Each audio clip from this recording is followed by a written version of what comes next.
Hey, how's it going? And today I just wanted to run you through the basic logic of a rock, paper, scissors game in verse code.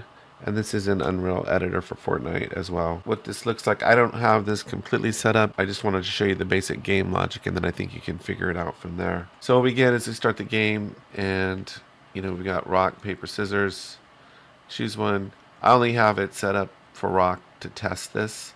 So you look up in the left corner, you'll see the results. So go rock, rock beats scissors, player wins. I have it set on a 10-second delay right now. It says we cycle through. So then I go rock again. I choose rock again. Rock beats scissors, player wins. We should be able to see all of the three possible scenarios. Paper beats rock, computer wins. So I have this set up as a computer versus the player. This could probably be set up for player versus player, but I just have a computer playing the player right now. Rock versus rock tie. And that's all the scenarios. Well, it looks like I'm losing my internet connection. And then quit should put game over. Okay? So I'll walk through the basic setup. So I only have in the scene right now, I only have 3 devices. I've got a trigger device to loop through the messages. So it's being triggered by the pop-up device on dismiss, and then it's triggering the pop-up device to show. So there's kind of a loop going between when you end this and then this. And I have a 10-second delay. I could change that to I changed it to 5. I didn't push that change though.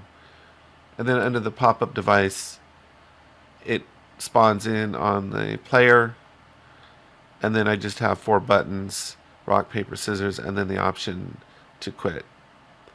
And then here is the verse device in the scene, and it's of course paired to the pop-up device. And then if we go and look at the code, it's pretty straightforward.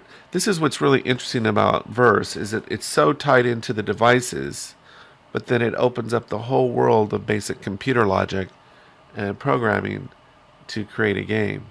So that's really the potential power of verse, is the logic, the game logic that you can bring to these devices. So anyway, we have up here an editable for our pop-up device, and then here we bind or subscribe to this button pressed event, and it's really a series of nested else if statements. So on button pressed, now this returns, I've heard Peyton call it a tuple. So it's a tuple when there's more than one parameter in here. So this is a tuple, I guess we should call it. I was calling it tuple, but I guess it's tuple. So it requires an agent and a number input, because that's what this device on responding event is going to be returning. It's going to be saying, hey, my button was pressed, and then we kind of go through which those buttons are. So 0 is button 1, 1 is button 2, 2 is button 3, because they're index values, right? So, and then if there's no other buttons pressed, that would leave button 4, which would be the game would be over, because that would be on dismiss. So if none of those 3 buttons were pressed, then it's game over. So anyway, it's just those 3 choices, and then each one of these makes a function call to its respective thing. And so if rock was chosen, so then the only question is, what did the computer choose? So then we have a variable here set as an integer and get random int between 1 and 3. Computer chose 1, then we can just assign that as rock versus rock. The computer, let's say, sends back a 2, is going to be a rock versus paper situation. And if it's not 1 or 2, all that's left is 3. So then we know that we can code that as, assign that as a rock versus scissors situation.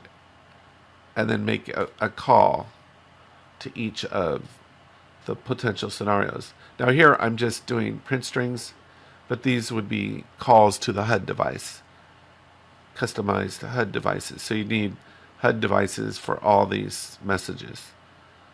And then you'd make one for scissors, you would just duplicate this, right? This is the potential to call paper chosen. See, right now I have paper chosen is just calling the print string, but I would copy this code and put that in here. So you just copy this code here and put it under paper chosen. And then you copy the code here and put it under scissors chosen. So that's the basic game logic of it. And I'm sure there's other ways you might be able to tweak the logic of it, but that's basically the gist of it. So anyway, there's also an island code in the description if you're interested in seeing it, how it might play out. There's a lot of possibilities for this. This would probably be fun to do between two players as a mini game in a game or something like that. So anyway, that's all I had for today. I hope you found it helpful.